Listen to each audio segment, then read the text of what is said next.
Congratulations to all of you. Always you are special for me, or I am really happy to feel for our today's communication topics.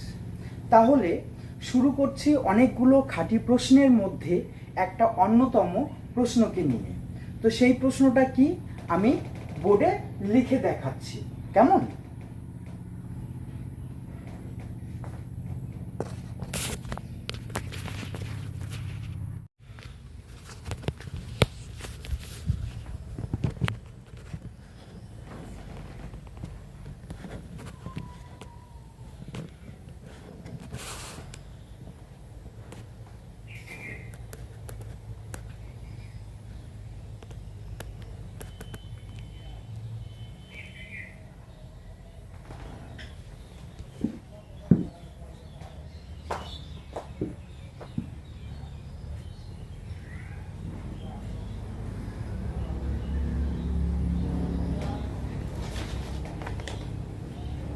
তো আমাদের কোশ্চেনটা হচ্ছে এটা, ঠিক আছে? কি the first metal used by the man was, ঠিক আছে? অপশনগুলো দেওয়া আছে iron, copper, aluminium, gold. Okay, তো এখানে একটা মজার ব্যাপার আছে কি, যে এই যে কোশ্চেনটা এইটা ক্লাস 3 স্ট্যান্ডার্ড স্টুডেন্ট যে সে খুব সহজেই বুঝতে পারে তার জন্য কি ট্রিক্স অবলম্বন করতে পারে। তো আমার দিক থেকে আমি একটা ট্রিক্স অবলম্বন করে অলরেডি রেখে দিয়েছি। তোমরা বোর্ডে দেখতে পাচ্ছ যে এখানে লেখা আছে বাংলায়, অর্থাৎ ইন বেঙ্গলি, ঠিক আছে? বাংলায় শব্দটাকে আমরা ইংরেজিতে কি বলতে পারি, যে ইন বেঙ্গলি, ঠিক আছে? এবার হচ্ছে এখানে লেখা আছে ইংরাজিতে শব্দটাকে আমরা কি বলতে পারি, ইংরেজিতে লেখা শব্দটাকে আমরা কি বলতে পারি, in English. Okay, in English এটাকে আমরা ইংরেজিতে হলে ইন ইংলিশ, কেমন? তো দেখো এখানে বাংলায় দেওয়া আছে, কি আছে দেওয়া, প্রথম। তাহলে প্রথম শব্দটা ইংরাজি আমরা কি বলতে পারি, প্রথম শব্দটার ইংরাজি হচ্ছে দ্য ফার্স্ট, কেমন? তারপর হচ্ছে বাংলায় শব্দ দেওয়া আছে কি, ধাতু শব্দটার ইংরাজি, ধাতুকে আমরা ইংরাজিতে কি বলতে পারি, ধাতুকে আমরা ইংরেজিতে বলবো মেটাল, কেমন? এবার হচ্ছে নেক্সট হচ্ছে বাংলায় শব্দ দেওয়া আছে ব্যবহৃত, এটাকে আমরা ইংরেজিতে কি বলতে পারি, ইউজড। ওকে, তারপর বাংলায় দেওয়া আছে মানুষ দ্বারা শব্দটাকে আমরা ইংরেজিতে কি বলতে পারি, বাই দ্য ম্যান। তারপর বাংলায় দেওয়া আছে ছিল শব্দটাকে আমরা ইংরেজিতে কি বলতে পারি, ওয়াজ, ঠিক আছে? তো এটাকে এরকম ভাবে শর্ট করে ছোট করে ভাঙ্গায় দিয়ে ইংরাজি থেকে বাংলা করার এটাই কারণ যে ওই 3 স্ট্যান্ডার্ড স্টুডেন্ট যে সে খুব সহজেই বুঝে উঠতে পারে, কেমন? তো এবার এখানে আর একটা মজার ব্যাপার কি আছে বলো দেখি। এখানে আর একটা মজার ব্যাপার আছে যে যেমন ইংরাজিতে যেটা লেখা আছে, ইন ইংলিশে যেটা লেখা আছে সেটা দেখো পরপর সাজানোই আছে, কেমন? হ্যাঁ, আর হচ্ছে এদিক থেকে বাংলায় যেটা দেওয়া আছে ইন বেঙ্গলি বাংলায় যেটা দেওয়া আছে এটা কিন্তু এলোমেলো ভাবে আছে, এটাকে সাজিয়ে নিতে হবে। অর্থাৎ আমি যদি পরপর বলি এরকম ভাবে যে প্রথম ধাতু ব্যবহৃত মানুষ দ্বারা ছিল, এটা কিন্তু সাজানো শোনাচ্ছে না, গোছালো শোনাচ্ছে না। এবার এটাকে গুছিয়ে বলতে গেলে আমাদেরকে কি করতে হবে, যে ভেবে নিতে হবে কোন শব্দটাকে আমাদের আগে নিতে হবে, কোন শব্দটাকে আমাদের পরে নিতে হবে। তো এখানে যেমন আছে মানুষ দ্বারা শব্দটাকে আমরা আগে নিব, মানুষ দ্বারা ব্যবহৃত 2 নম্বর ব্যবহৃত, 3 নম্বর হচ্ছে প্রথম, 4 নম্বর ধাতু, 5 নম্বর হচ্ছে ছিল।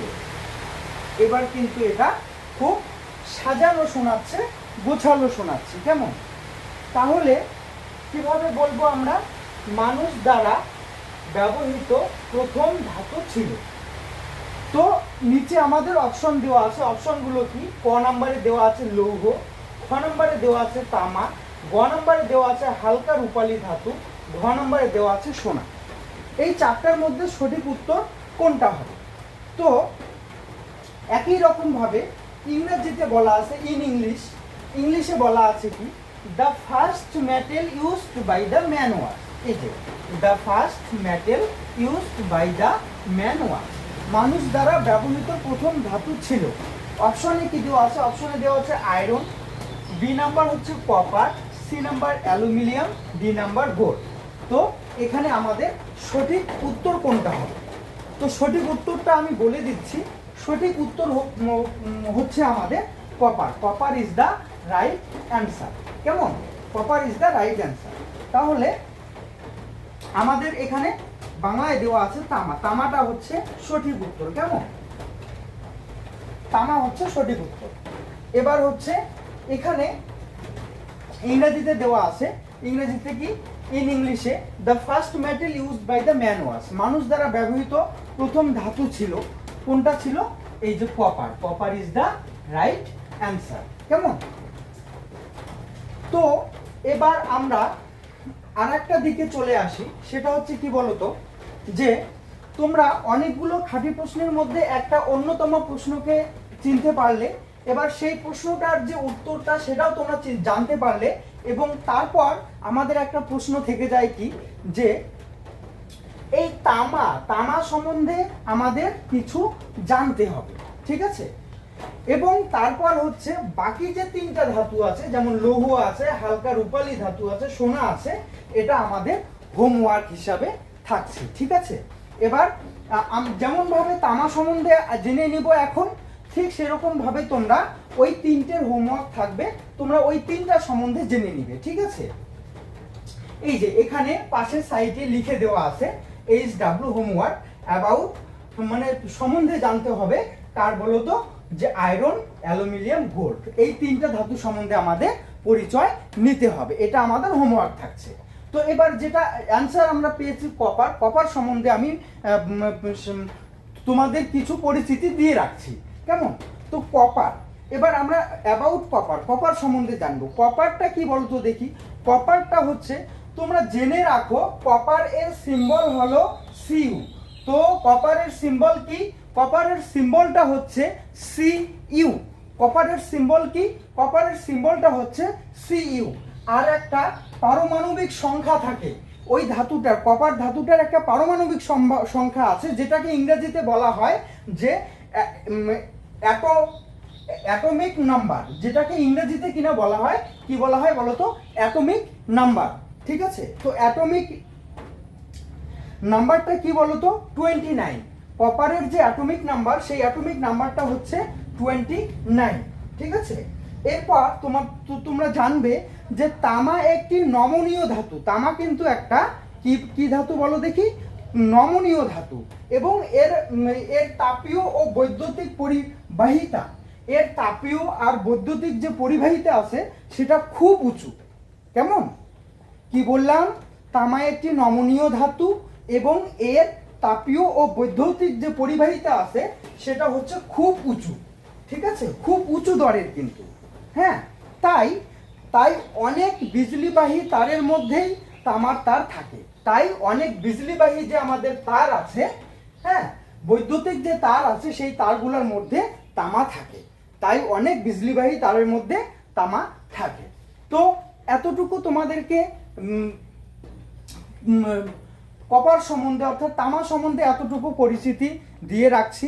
আর বাকি যে তিনটা অপশন আছে আমাদের, হ্যাঁ, তোমরা এটা হোমওয়ার্ক হিসাবে জেনে নিবে, যে আয়রন, অ্যালুমিনিয়াম, গোল্ড, এই তিনটা সম্বন্ধে বিস্তারিত তোমরা জেনে নিবে। এটাই আমাদের হোমওয়ার্ক, ঠিক আছে? কেমন? Thank you so much everybody. ও হ্যাঁ, আর একটা ব্যাপার, আমি তোমাদেরকে এটাকে একবার তোমরা সুস্পষ্টভাবে দেখতে পারো, সেরকম দেখি কিছু করতে পারি কিনা, ঠিক আছে?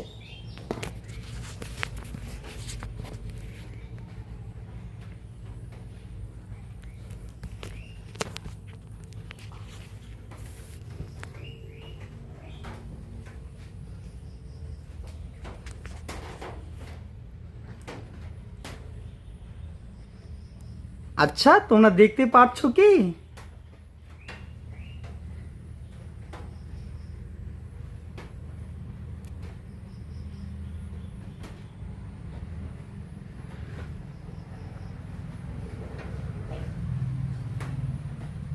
দেখো, দেখতে পাচ্ছ তো? দেখে বুঝবে তো?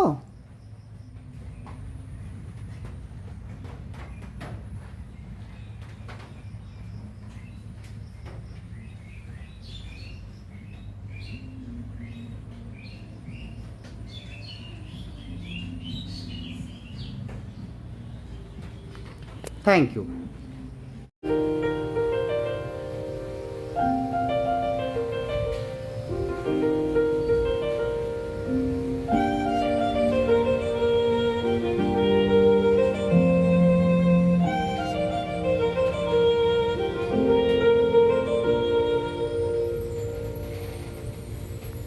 भीड़ चाल ना चल बंदे तो अपनी राह बना ले, जो तू दिल से चाहता है तो मेहनत से पाले।